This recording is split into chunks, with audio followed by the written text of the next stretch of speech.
Thank you for joining me for what I'm more or less calling my story/spoiler run through Final Fantasy VII Rebirth.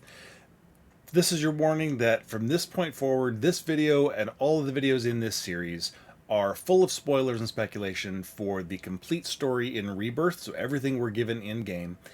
It will be looking at ideas and elements from Remake, as well as the original Final Fantasy VII, start to finish, so including beyond where we are in the story, the whole story start to finish of OG7. It will be incorporating ideas and plot elements from the books, On the Way to a Smile, The Kids Are All Right, Tale of Two Pasts. It will probably come up once or twice discussing Advent Children, the movie, and I will give you fair warning, it is such a convoluted story.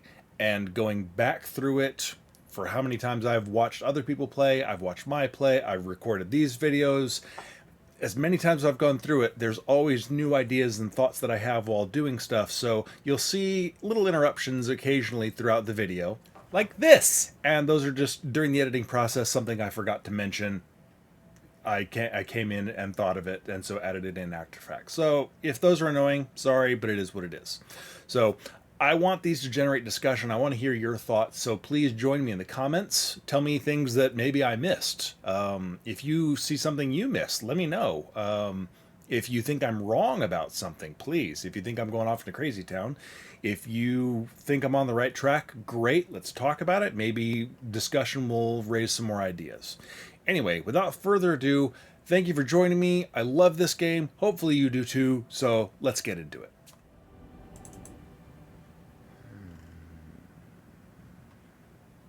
We got Genova. A locked reactor door. The name of Sephiroth's mother. And ancients. Screw it. Racking my brain's not gonna get me anywhere. May as well just ask the guy.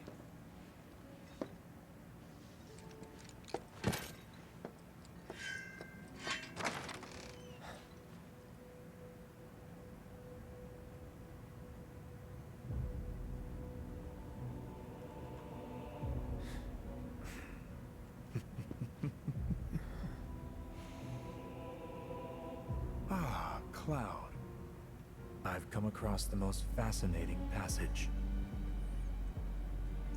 The specimen found in strata dating back 2,000 years smiled with what could only be described as ethereal grace. Though the truth eluded me at first, I later determined that she was an ancient, or a steward of the planet, as they are referred to in legend. She needed a name, and so I dubbed her Genova. The Genova project was approved soon after. A bold initiative to resurrect the long-dead ancients. An initiative that resulted in my conception. Or rather, my creation. The crowning glory of Professor Gast's wondrous experiment. He created you?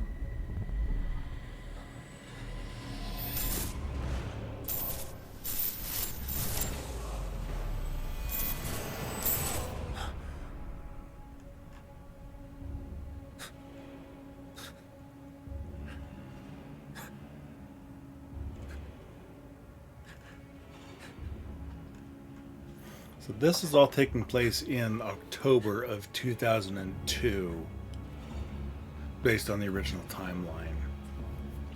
Or ought to, depending on how you think about it. I should go. Mother is waiting.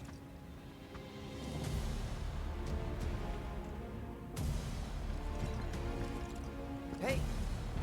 Hey, hold on!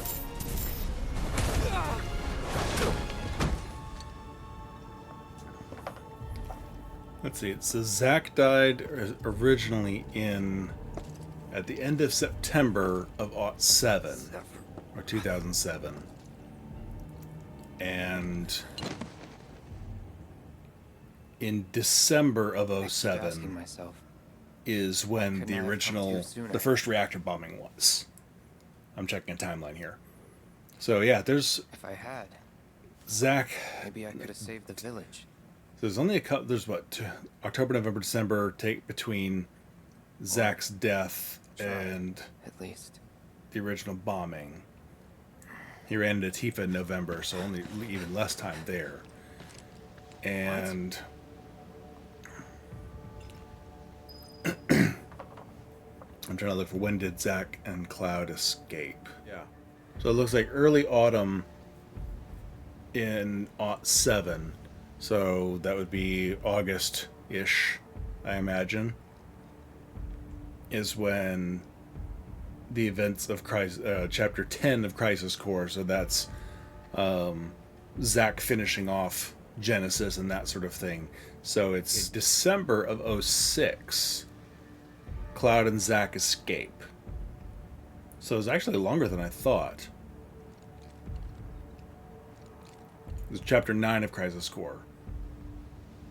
Okay, so that was December, so it's actually... It took them almost a year.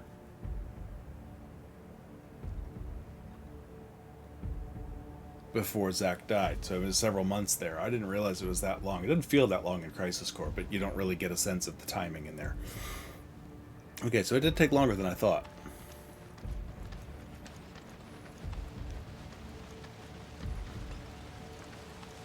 Hey, you!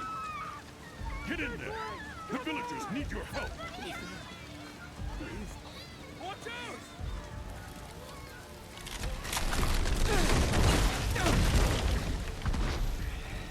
So again, as far as we know, Zangan survived this incident.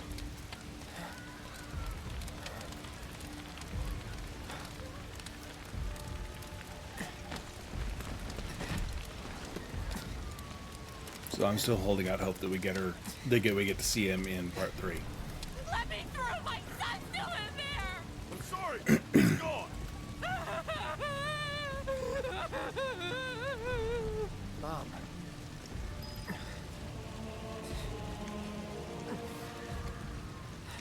Is it true? Sephiroth did this? Oh, it was him, all right. And he's still here. What can we see and when can we see it? God. Get your head straight. I need you to secure the way out. Now! Yes, sir!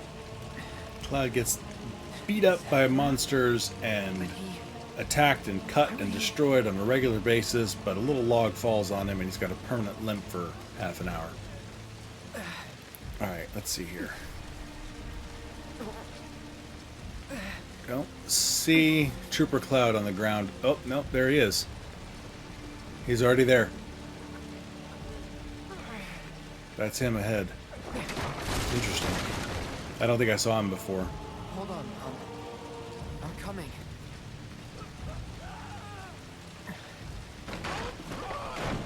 Because again, I could see Trooper Cloud, you know, not Soldier Cloud, Trooper Cloud having a problem and going through this and limping and trying to get to his mom. The fact that there is, you know, Claudia's final words to Cloud.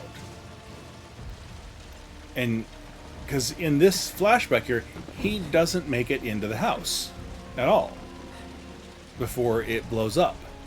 So the initial question, of course, is if you don't know the story already, and you would immediately start to wonder, I would imagine, when did she say these things to him? The, you know, Cloud, run, live, whatever it is, we'll hear it in a second. He never makes it into the house, so when did she say these things to him? Because the house just frickin' blew up. He's not hearing her inside calling out to him somehow. So I imagine that Cloud made it into the house, and maybe something happened inside and she shoved him out, or Sephiroth killed her and Cloud got knocked out of the house. I mean, it's sort of unclear exactly how that might have gone down. Please be okay. I want to see in the final rendition. And again, on my normal playthrough, I pointed this out. Here we're walking up to other trooper who says Sephiroth, ma. So that's very clearly Cloud down there. trying outside his own home.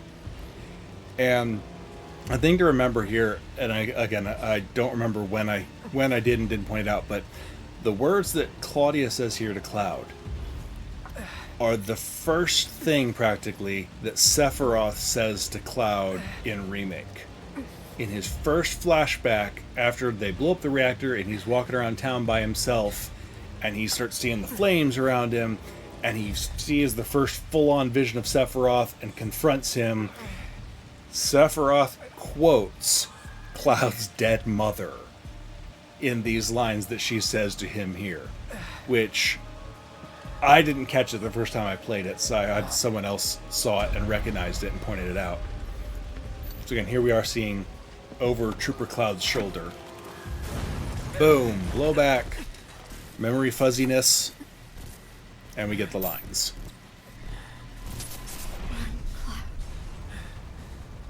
Run away.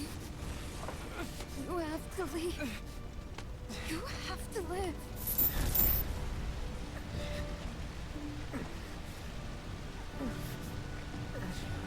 And now, of course, you don't see Trooper Cloud on the edge here anymore in his visions, which leads me to believe that that's sort of more of a true Don't worry, I got you. visualization of what get you up. Cloud saw then. I'm not sure.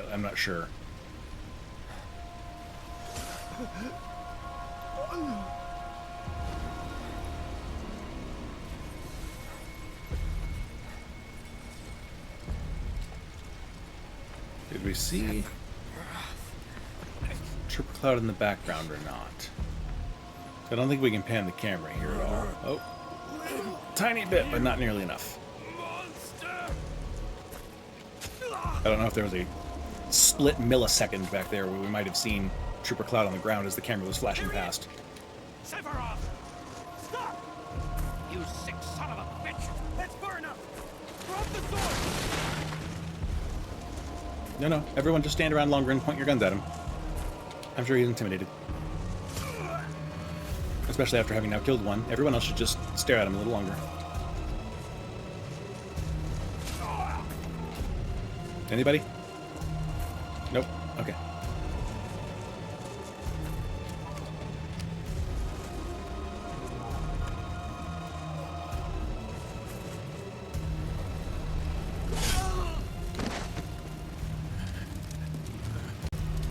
Now, this part of the memory, of course, does call a bit into question as far as the legitimacy. Not him killing the mayor, obviously, or the trooper, or the sheriff, mayor, whatever that guy is. I don't remember. Anyway. But the fact that Sephiroth just walks right past Cloud standing here.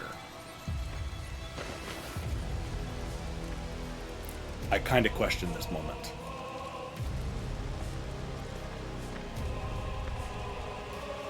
Wait for me. I'm coming. I could see him walking past Trooper Cloud lying on the ground, all but dead. But this moment here makes no sense. Sephiroth!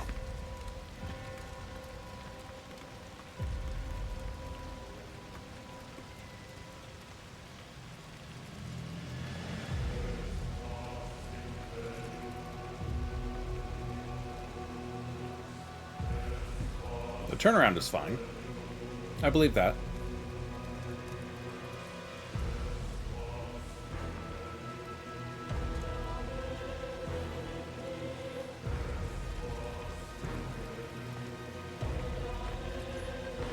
But it does raise some questions there, as far as the legitimacy of that particular moment.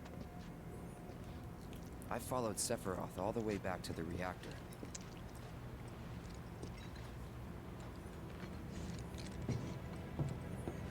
Dad and I had gone there to hide. When Which Sephiroth showed up, I get to see a little bit more of that Dad moment in decided Tifa's he's trial, broken. of course. Not much more, but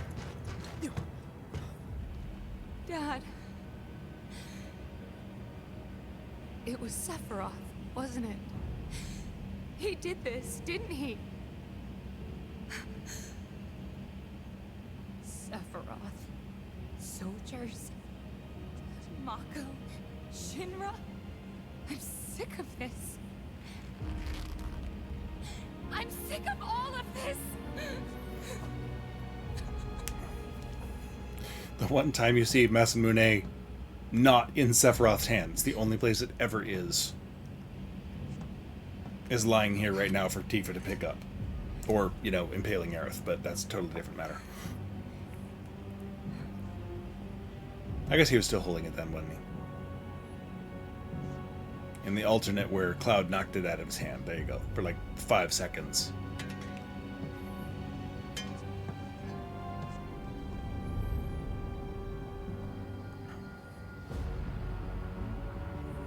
So this plays out exactly as we thought it would. Again, good rendition. This is like the, what, 5th version of all these scenes that we get across the different games?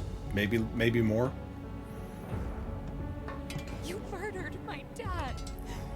You burned my village.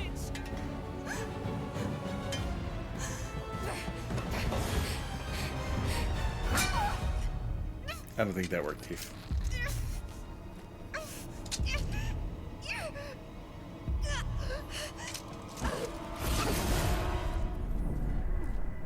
You never do. Right? Okay, so that's the spot. Right there, right below the breast line.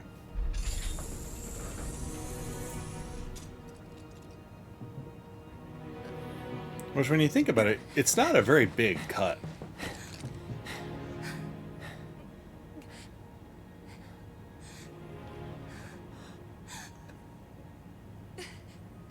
And it's at a spot that's basically just bone right there. And if it went into the bone and cut the bone, that's a much deeper cut. You promised you'd save me. If I was ever trapped or in trouble. I really want to see this play out in the real scene, the real version. I want to see it. I think it's going to be very well done. And I think it's going to be mannerisms. I think is going to be very close. They're going to copy exactly what you see here. This would be, now this particular moment first is Zack having already charged in Your son, and attacked Sephiroth. Mother. Together we will reclaim our world. And I know exactly how we can do that. The Promised Land. I still don't know the purpose of this metal angel thing. Because Zack, of course, would charge in, yell his name, again. attack The him. ones who robbed you of the planet. Your planet. But there's no need to be sad, Mother. Because I'm here for you. Now and forever. From this point on, I am Crazy Pants.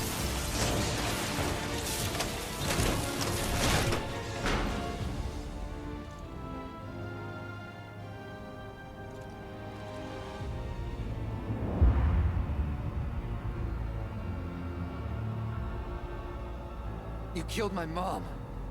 You killed Tifa. My village. My home. The Crisis Core version of events, after Zack has confronted him, Sephiroth smashes off Zack. By right. And Zack is super injured.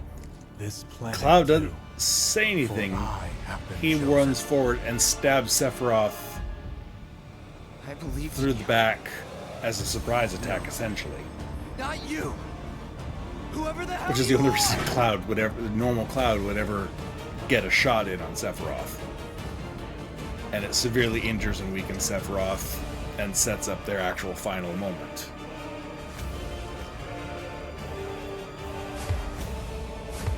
Which again, I'm anxious to see. And what's interesting here is that there's Genova face intercut with those flashes.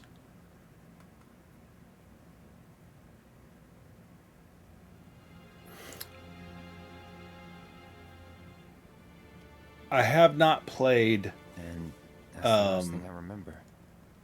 The rest is a blank. Hold on.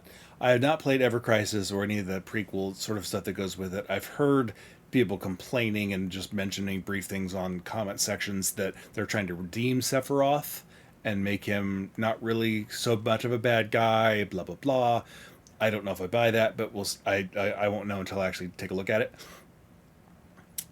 The argument there I think you could make for it, and I think I've seen some people trying to say this. I try very hard not to pay too much attention to it because I don't want anything spoiled before I get there. But the idea there might be that Sephiroth himself is actually still going after semi-laudable goals, etc., and that most of what you see that's happening here is actually Jenova using the images of Sephiroth to do all these things. So it's actually not Sephiroth himself doing all of the things that are attributed to Sephiroth across this storyline. Most or all of it is Jenova, and she is controlling Sephiroth in a way. Sorry, a point that sort of got lost in there was that the fuzziness and the intercuts of Jenova's face during that moment we just saw back and forth between Sephiroth and Cloud, especially though earlier when he first freaks out in the library and chucks Cloud across the room and everything. He goes from sort of calm to the flashes, and when he's talking about this is how I was created and blah, blah, blah, and the flashes, and he starts to get agitated, and you see the eyes widen, and Jenova's face flashes in there. And so I think the argument there is that she may be starting to control him in this moment of weakness of his mind, because Sephiroth's presumably a fairly strong-willed guy. And so in this moment of his weakness, where he's starting to break down a little bit under this realization, Jenova is able to exert an influence on him and sort of implant this idea, or at least the start of it, that he should come to her, that humans are the bad guys, and all these other things that go with it. Like, it all starts in that moment where she is sort of starts influencing him, because it's a really sudden turn from, Cloud, they're back here, and this is what I read, and this is bad, and they made me, I'm gonna go kill everyone. Mom's waiting for me. Let's go. So it's not too hard of an argument to say that Jenova could have started to influence him right there, enough to, crack open the door, and then by the time he gets to her, it's, the process sort of keeps escalating while he's slaughtering the people of Nibelheim. And thus, and again, I don't know the full theory here. This is just based on that thing that I read, and the idea, this is sort of where I think it might be coming from, is that Jenova, because we know from the ending that her methods are to pit people against each other, but by taking on their form, but it's not too far of a stretch to think that she could be influencing Sephiroth because he has her cells in him. He is the original S-type soldier. And so it's easy to say that, Jenova may be the one influencing him. And if she's influencing him, that then extends that Jenova may be the one who's doing most of the work in Cloud's head as well. It's not Sephiroth himself. It's Jenova using the image and the history and the emotions and everything that's wrapped up between Cloud and Sephiroth to drive him and influence him across the course of the storyline. So I think that's where that's coming from. I don't know whether that justifies the argument of redeeming Sephiroth. I don't think there's any way in here that he comes out as a good guy or is misunderstood or, well, he was under her control. He clearly goes insane and evil, and unless they really go somewhere interesting with that, I don't see how they get to a redeemed Sephiroth. So there's a little bit more on that in a second here, but I just want to make sure I brought out that point here. I don't buy that, but again, I haven't played the game, so I can't see the theory and where they're getting the redeemed Sephiroth idea from.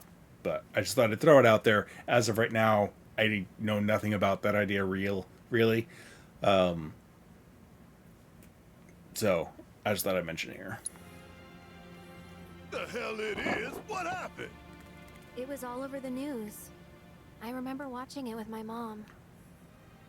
They said he went missing during a training exercise. But then, the story changed. A couple days later, they started reporting that he was killed in action. Yeah, that was it. The news outlets are nothing but Shinra mouthpieces spewing propaganda. Only dumbasses believe that shit. Question. Sass him back, Aerith. Does that make me a dumbass? I didn't say that. What I meant was, screw Shinra for manipulating honest folks. Nice save, Barrett. It doesn't matter what they said back then. Sephiroth was in Midgard. We fought him. Whatever happened, he's alive. To know about a life. Yes and no. Which is around? So again, there's the how much does Aerith know? I don't know at what point her materia starts to fully drain here.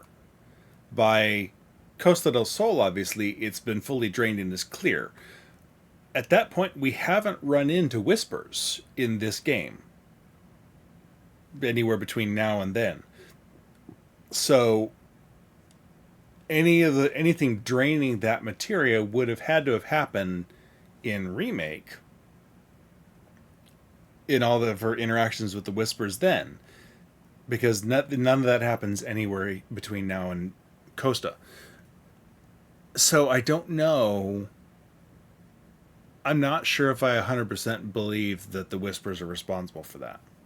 Not directly, not in the way of them, because they said in Remake that every time they touch her, she feels something getting drained away, that sort of thing. Fine, I believe that part. I don't know about the materia, though. I'm not 100% sold on that. I don't disbelieve it yet, but I'm not 100% sold on that idea.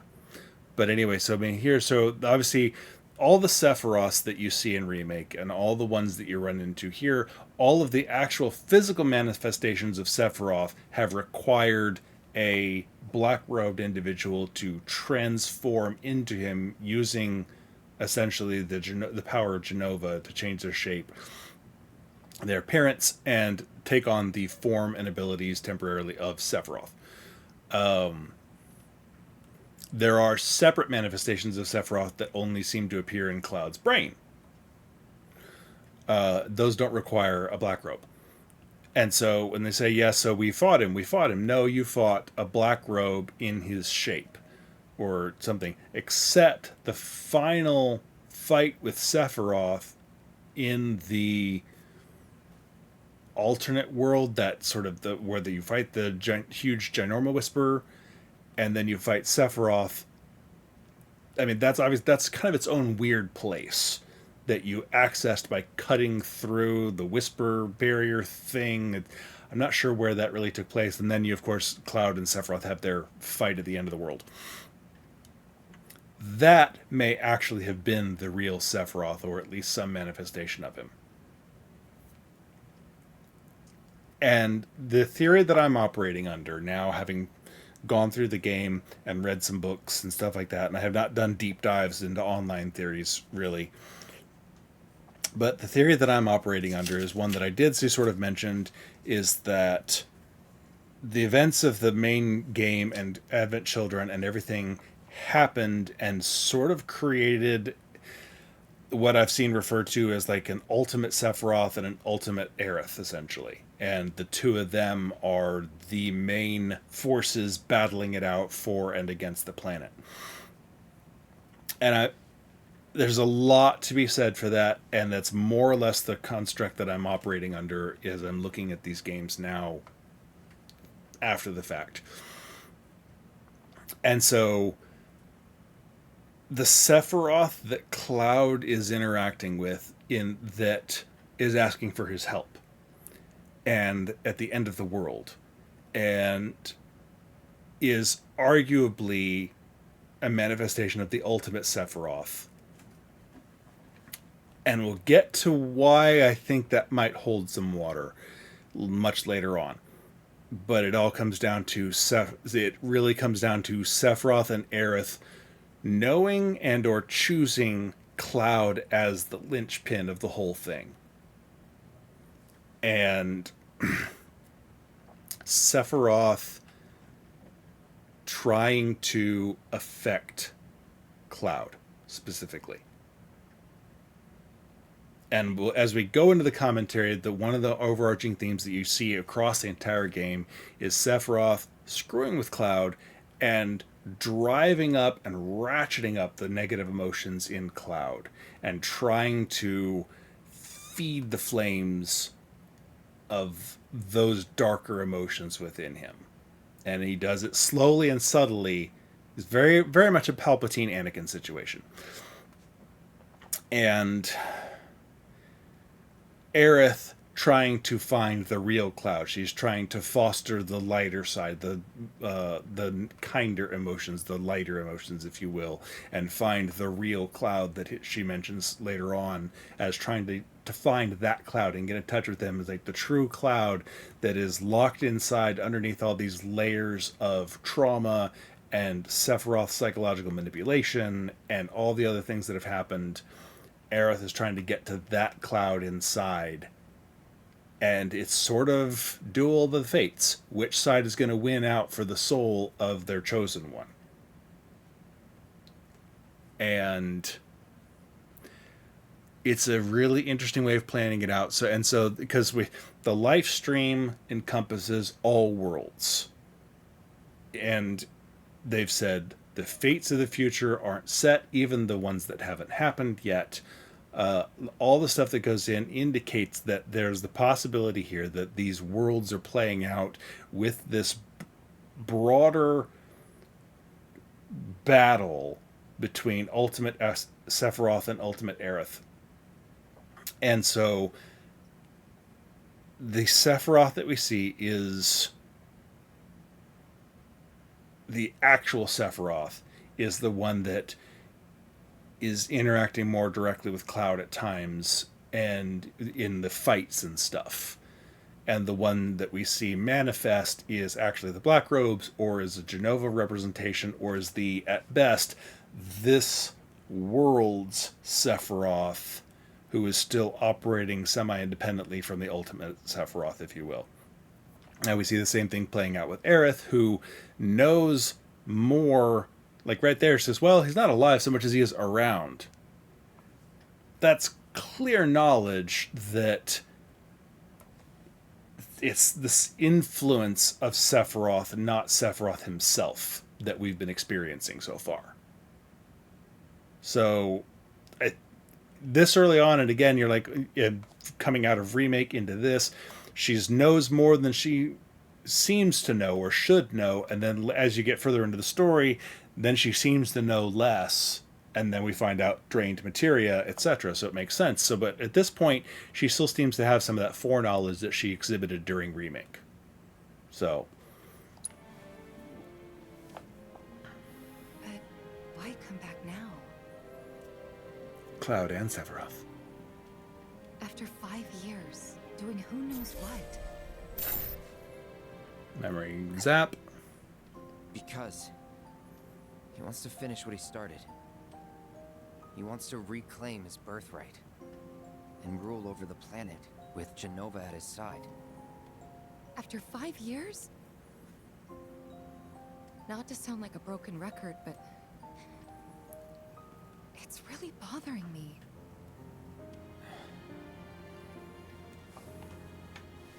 Well, what's bothering me is all this Genova stuff.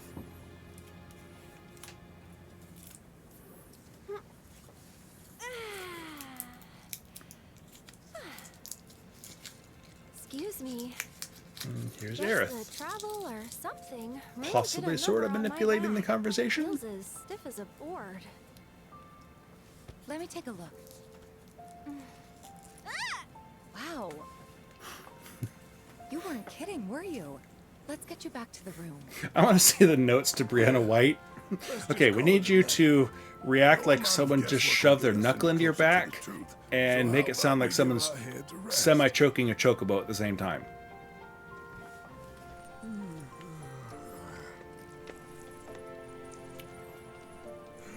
Oh, no, you don't.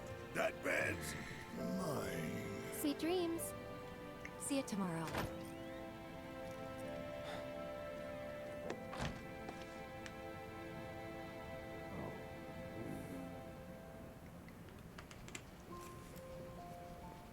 Okay, here we go with this conversation. Hey, Aerith? You awake? Barely. Why? The first of many conversations I want to see Wondering, in what's part Cloud been 3. doing these past 5 years? What the hell was said between these two? And you're Off screen. asking me this? Just had a feeling you'd know. See, Tifa knows that Aerith knows more than she should. All that stuff was taken from me, though. All of it. Or maybe erased? So here's our first indications. By whispers? Yeah.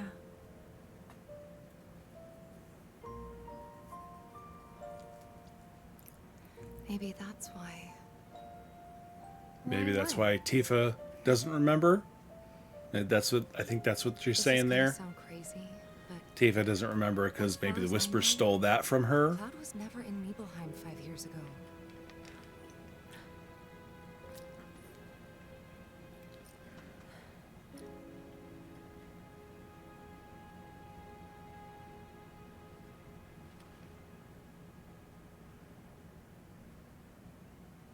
See, right there.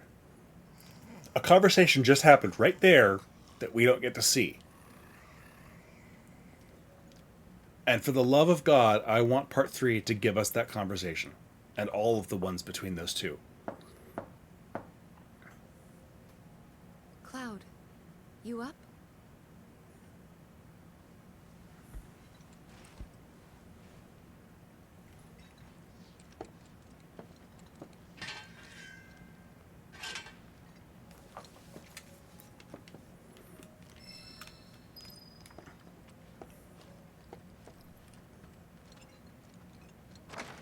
Sorry, did I wake you? Nope. What's going on? Oh, it's nothing, really. There's just something I need to ask you. So, can we talk? Sure. See, so her shirt really does cover up But not here. that Follow spot me. where that slice would be. And it's been explained, that the scar is, after a lot of work, is as small and minimal as it could be. Now here we get the Sephiroth glimpse below. I don't think I noticed originally, but the innkeeper is actually down here.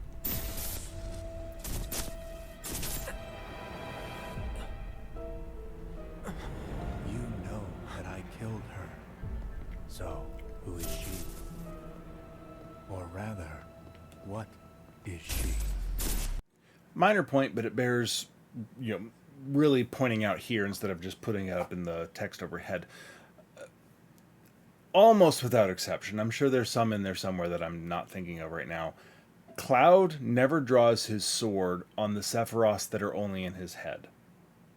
When he draws his sword, and sometimes attacks and stabs and kills people, it's when there is a black robe who has manifested as Sephiroth. Maybe only in his brain, but there is a black robe person there that he tries to attack. The dude in the who was his next door neighbor for the day back in Midgar, and there's several of them throughout Remake and Rebirth. It's always when there's actually a black robe person there, Cloud actually draws his sword and potentially attacks. These ones that are only in his head, he almost never does. And the only one I can think of right off the top of my head is like at the very beginning in Remake. He attacks that one in the alleys of Midgar, and during his even the one in his trial is a black robe that's there. So I'm sure there's one or two more somewhere across the two games that I'm forgetting, but by and large, the ones that are just in his head that only Cloud can see, that etc., he generally never attacks them and doesn't even draw his sword. He doesn't draw his sword here. This is not the physical switch. We see Brody, I think is his name, down below after the fact, but clearly he wasn't standing up on the flight of stairs and then the blink of an eye jumped down and was just chilling in the chair. So there's a bit of a connection there, and so maybe it was piggybacking off of him, but it's interesting to note that Cloud doesn't view the manifestations that only appear in his head necessarily with the same level of threat as when he perceives that there is a person there potentially taking on Sephiroth's form. Okay, I guess you do see him there. But now we know, of course, that the Innkeeper is former soldier suffering degradation and ultimately turns into a black robe. Yeah, did I?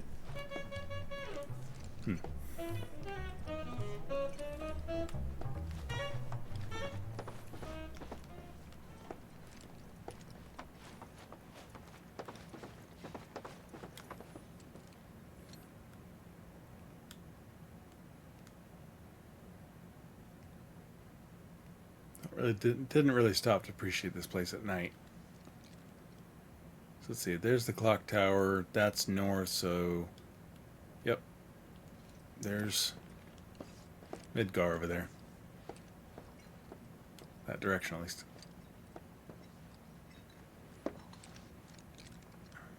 Do you think Midgar's over there?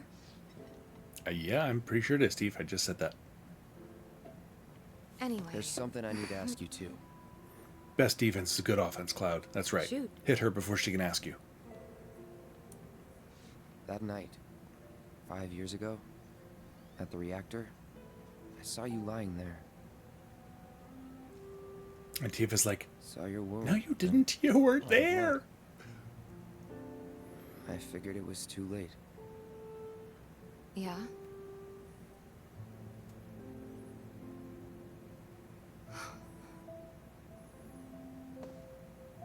Wait. See, I want to know if Tifa and Aerith had some I form of died? conversation That I'm before some this kind that of imposter?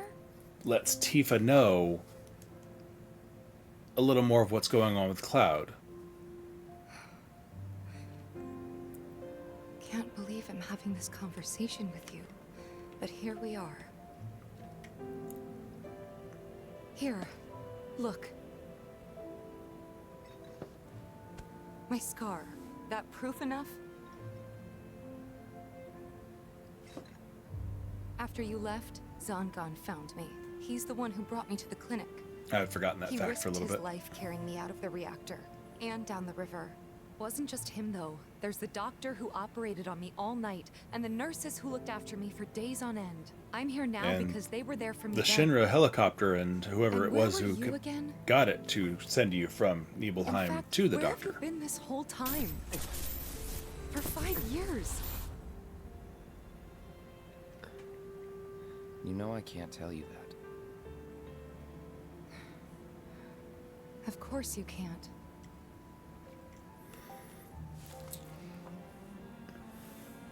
Sorry, I just need some space.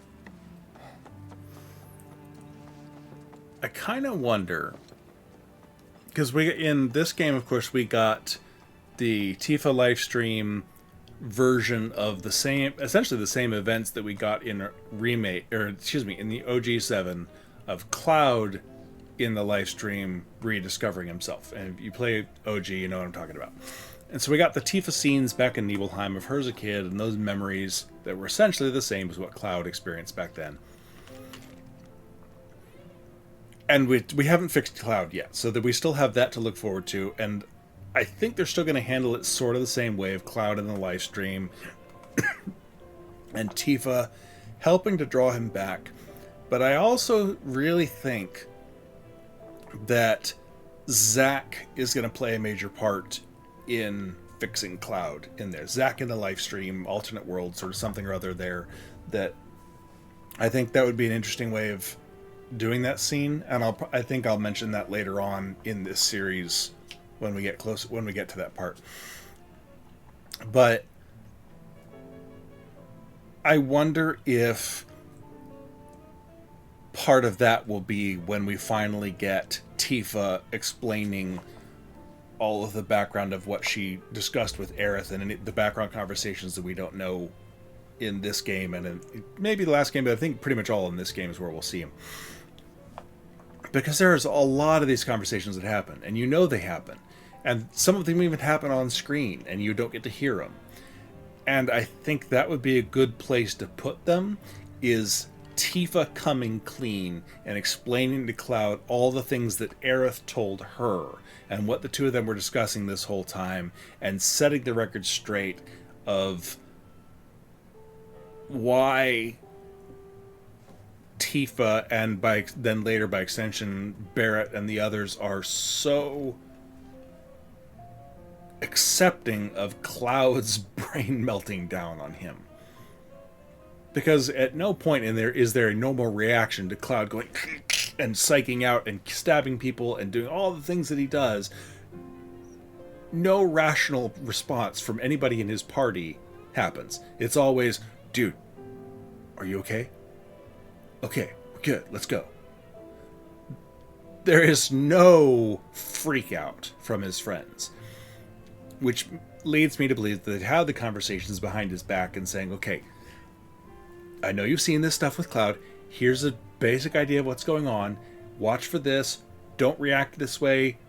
Try to do this. Talk to me, Aerith, if you have any questions, and if you see some of this stuff, tell me. If you ever mention Zack, tell me. All these things that I think happened behind Cloud's back, and most of them I think were between Aerith and Tifa. And I think Tifa in the live stream, because in the original she confronts Cloud, she's like, okay, I gotta come clean. You weren't there, dude. It was Zack. You don't remember what happened. You weren't real. That wasn't real. I gotta tell you the truth about Nibelheim. And then it comes out, you dig further into his memory and you find out he was there as the trooper, and the whole truth comes out and Cloud's brain gets more or less fixed. I think rather than just that now, I think we're going to get Tifa giving us more of an explanation, because that's going to be such an exposition heavy section of the game. I think they're just going to go full force on it and give us all of that, because that would be the time to do it, really.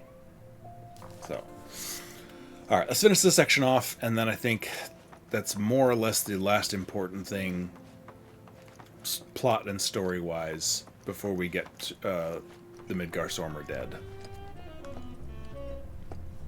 I don't think there's really anything to discuss in between. I thought we could just pick up where we left off, like nothing had changed. But I guess I was wrong.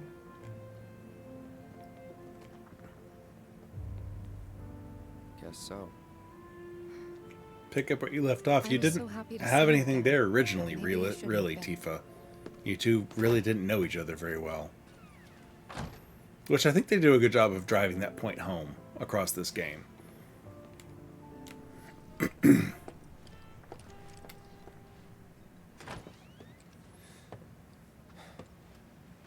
You two fight. What's up, Big B? No. We have enough problems as it is. Copy?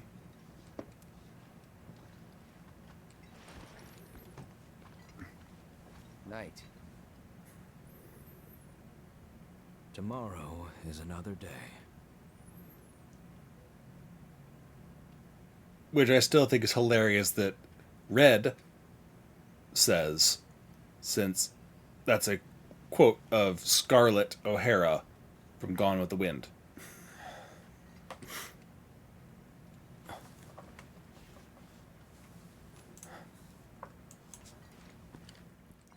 Okay. Yeah, I think that's it. If there's anything else that happens between now and Midgardsormr, I'll throw it in, but otherwise I'll pick up at the conclusion of that fight. Okay, here we are coming up to the Cloud, date scene Over here! for Aerith. Not the date, but lowercase date, D date, I guess. At Kalm. Which doesn't have a Let's get whole lot, started but there's then, shall we? a little nugget in here. And I will say, as I was climbing this recently and then decided to come back and do this little bit, I never stopped to really look at the artwork here, and it's amazing that they took the time to build this. Like, these are different shots from around Kalm, presumably at different times in its history, since some of them are black and white, it appears, and some of them are in full color, which that's just brilliant. I mean, seriously, that's just silent storytelling right there. And that you can, and I encourage you to stop and take a look at these at some point where you can really pore over them. There's the bookstore where we just met Aerith before this. I don't know that there's any significance to the paintings, like it's some secret code. I wouldn't put it past them, but not that I've seen mentioned anywhere. They're just really cool to look at. I think Midgar's this away. Should be, yeah. So, okay, so here in the distance, this, and I mentioned this in my regular playthrough, I think it bugged me that they mentioned, you know, the tornado and that ripped through Midgar, and I was like, wait, no, Midgar Tower is still standing. I know it is, and I checked screenshots and stuff that you could see it in the background, and it just, yes, it appears there was some sort of storm, some sort of damage to Midgar, but as you can clearly see, Midgar Tower is still standing. So that threw me for a bit when I first heard the weather being reported. Funny, isn't it? How small it looks? And we spent a whole game there. It is far away.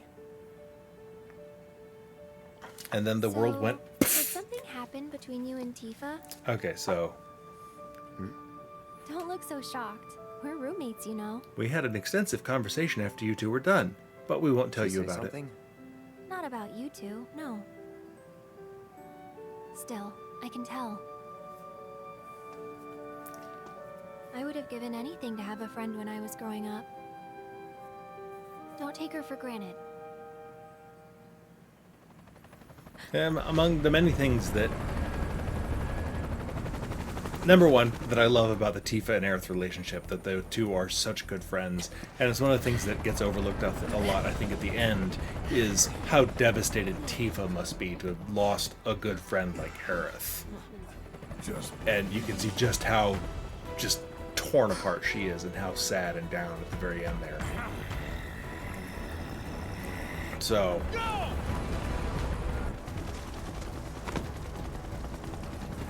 A-Team, B-Team, you know the drill. Find these terrorists. Low altitude, low open jump. Those parachutes there. I don't see any fast roping.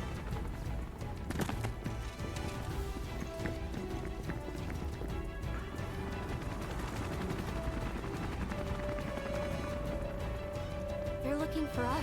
But yeah, aren't so Gotta be. this is yet among the many moments where it kind of feels like Aerith is trying to nurture and help not just the friendship, but the relationship between Tifa and Cloud. That's my opinion, and obviously you could just focus on the friendship angle of it, and it would make perfect sense, which I think is fine. Since I am Team Tifa, if you will, I choose to read it as Aerith trying to, you know, make sure that things are doing okay. So, Broden comes up, helps us out. Not a whole lot really happens here until we get down to under the cave, so I'll see you there in just a second. Alright, here we are down the air raid shelter for this moment that I think furthers my it.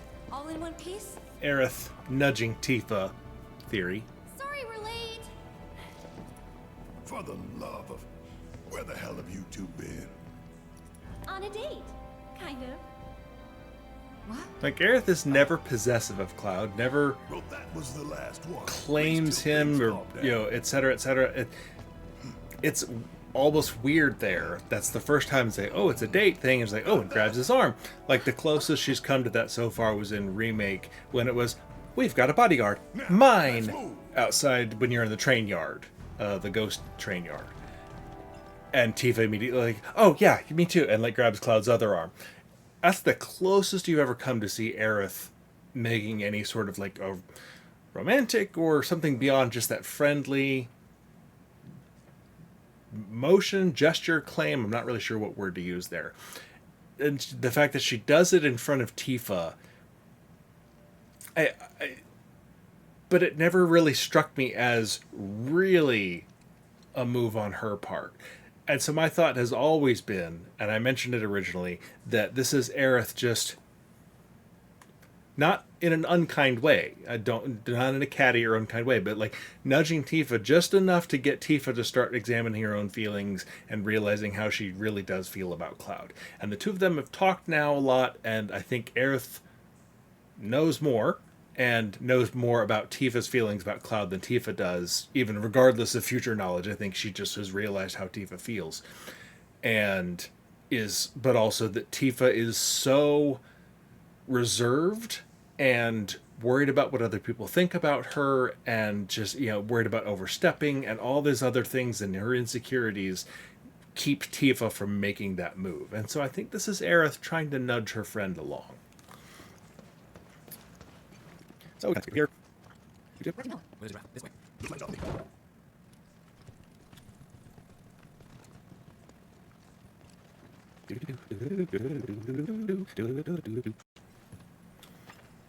There we go. Hold that button down for dramatic effect.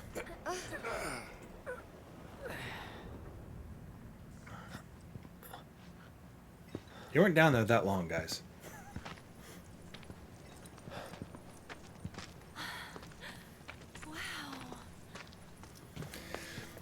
I do love that this contrast, though, that you don't...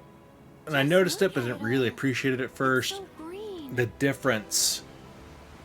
Midgar, and you can see it on the map even, and when you see it at the end of Remake, when they're hitchhiking and going through the area, the land around Midgar is just freaking dead. Even after It is so everything dead. they've done to it, it's still It is going barren strong. rock and dust and may look that nothing way, but in all around it, reality, because it's barely hanging sucked up so much of the Mako and the life stream Guess around I it. still There have is a lot to nothing living learn. around What do you want Midgar. to know? Then you get to the other side of start Kalm, is, and now you how see do we this. And even cross the these area to the plains? southwest of Come Kalm, on now. and the west That's of Kalm, easy. between Kalm and The Midgar, same way still you dead. get anywhere. Everything there is Which just direction dusty and you rocks. start walking? It's not till you go east of Kalm that you start to Left, see you this left, you left, grasslands environment opening up. And so you're gonna think about it. I was like, Barrett probably hasn't seen this type of landscape in years. I don't imagine I he's guess left we won't be Midgar for coming quite a back while. anytime soon. Neither has Tifa. Aerith has never left Midgar.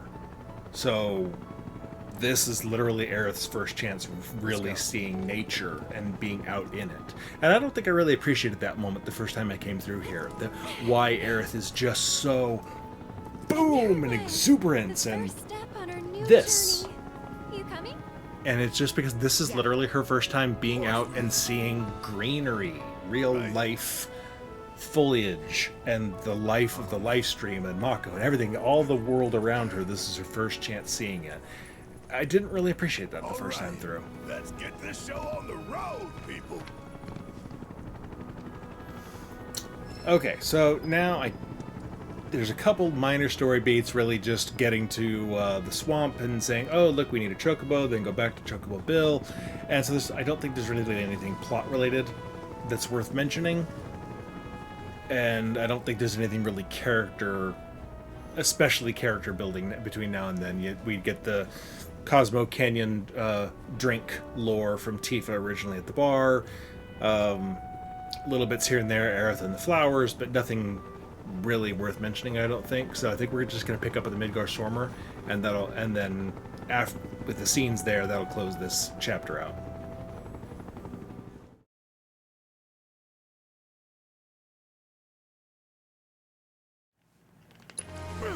So yeah, so Cloud just got grabbed and dragged under.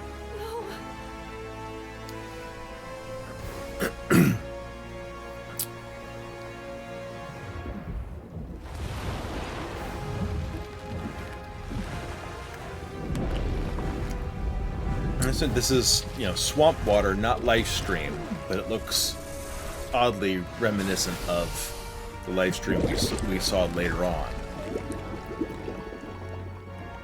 And I have seen people suggest that this is not actually Sephiroth here, that this is Cloud essentially imagining Sephiroth here, and that this is actually Cloud that does this. And I can't say they're wrong, because there's not necessarily, because you see that memory flash there, so something's going on with Cloud's head. So there's nothing that says this isn't Cloud, because we've seen him act in a manner like Sephiroth in other places. You know, like specifically in the reactor in Gungaga, where he was fighting more like Sephiroth.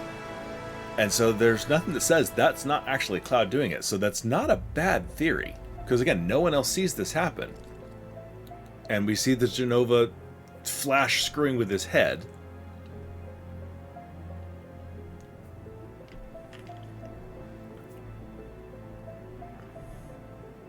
And then Sephiroth's just kind of gone. So, yeah, Cloud's sword is still on his back, which you might expect him to have it in his hand all of a sudden. That might sell me on that theory. But, Who I am? yeah, it's interesting, I think. Last one of these little pop-ups, I swear, for this video. One thing I didn't really think about originally is, how does Cloud get out of the swamp? Right here. Because you don't see any vision of anybody diving in. Barrett isn't going, "Oh, I saved your ass." No indication whatsoever of how Cloud got out. His sword is not in his hand. It's a little ways away from him. And they're just like, and Aerith's comment, "Do you know who I am?" Or whatever she just said. I've got to wonder, how did Cloud get out? And part of me now is wondering if Cloud swam back out, stood up, and was still in sort of a weird state of having just sort of channeling Sephiroth, and staggered for a minute, and didn't recognize them, maybe, reunion or something, and then collapsed. Because no one else shows any sign of having dove into the water to go get him. They don't necessarily have any indication that he was still alive until Giant Snake came flying out of the water. So they don't know what happened down there. Yeah, I'm kind of wondering how he got out of the water now. And it would not at all surprise me if part 3, we get you've done this before, you've channeled Sephiroth, you've done this thing and you've scared us. Remember the Midgardsormr. And we see the truth if Cloud really did kill the snake down there. But then we see Cloud walk out, say a few lines to them, and then collapse. I think it's plausible. I don't have another good theory on how Cloud got out of the water, and no one says a damn thing about it. So. It's good to have you back, Cloud.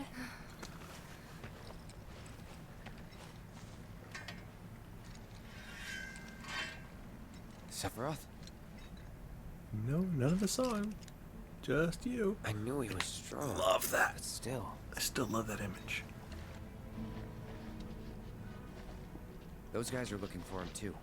They've got to be. Yeah, I kind of get that feeling as well. Let's not lose him. Mm-hmm. Yay. Okay, so final thoughts before I head into the mines here and close out this chapter. I have no idea what I'm going to do still post-game here as I work towards finishing hard mode.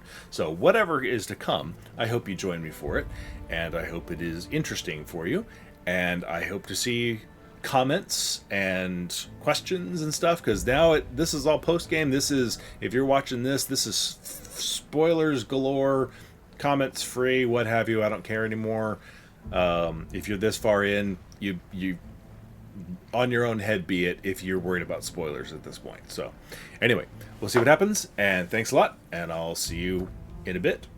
We'll see.